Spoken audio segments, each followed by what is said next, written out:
नमस्कार जय जगन्नाथ।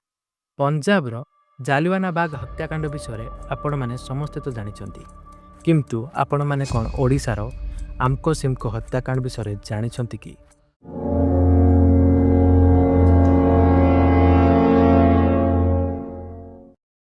25 एप्रिल 1936 मसीहा मंगलवार से दिन घटी एक अमानवीय घटना जहाँकि शुणिले आपण छाती थरी उठिब। दिनटी थिला मंगलवार एवं यही समय सारा देश में स्वाधीनता पाई इंग्रेज विरुद्ध में समस्ते लड़ाई करते।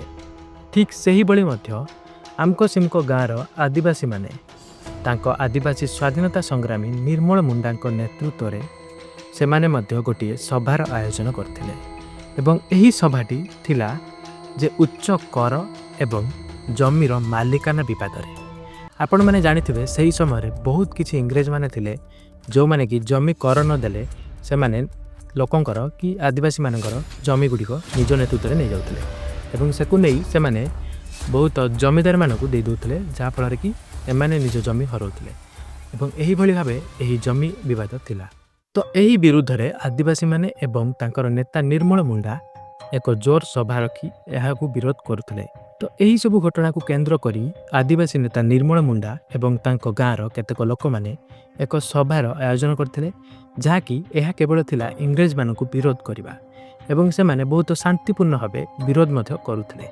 किंतु हठात सही स्थान रे आसी पहुंची गले रानी जानकी एवं लेफ्टिनेंट E.W. मार्जन को सह पहुंची दलर मुख्य निर्मल मुंडा को लोकों को ठूल करी भड़केइबा और चौकीदार को मारिबा भली दोषरे तांकू अरेस्ट मध्य करबा को आसीथिला। ठीक यही समय रे आदिवासी माने रागी जाई सेमानकर नेता निर्मल मुंडा को छड़ाइबा पई सेमाने मध्य प्रतिघात करथिले जहाँकि बड़ बड़ रड एवं लाठी सह विभिन्न प्रकार कुराड़ी एवं कोदाल मध्य उठे देथिले। एहाकू देखि ईस्ट इंडिया कंपनी सैनिक माने तांको उपरे गुली चालना करथिले एवं जहा फल रे 90 जन लोक आहत हेबा सह 49 जन मृत्यु मुखरे पड़िथिले। घटनार परे इंग्रेज सरकार एही घटनार दोषी केवल निर्मल मुंडा एवं तांकर किछि सहयोगी मानकू ठहराई सेमानकू जेल मध्य पठाई देथिले एवं एही घटनार अंत एहिठी होइथिला जहा फल रे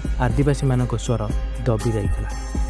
किंतु एही स्वर दबी जिबा परे मध्य किछि लोकंक हृदय रे नियार चिंगारी उठिला जहाँकि इंग्रेज सरकारक जीवन को छात्कार करदेला। घटनाटी 80 वर्ष तलर होइथिले सत्वे एही घटनार न्याय आज पर्यंत लोक मानकू मिली नाही एवं सरकार एही स्थान रे सौंदर्यकरण सहित एक शहीद स्तूप मध्य तैयारी करथिले जहाँकि स्वाधीनता पाई आदिवासी मानकर बलिदान को सूचई थाए। वर्तमान एही स्थानर पुनरुद्धार कार्य चली अछि एवं सरकार यहाँ लोकलोचन को आने को प्रयास करुछंती। वीडियोटी भल लगी वीडियो को लाइक और चैनल को सब्सक्राइब करेंगे एवं रोची जय जगन्नाथ।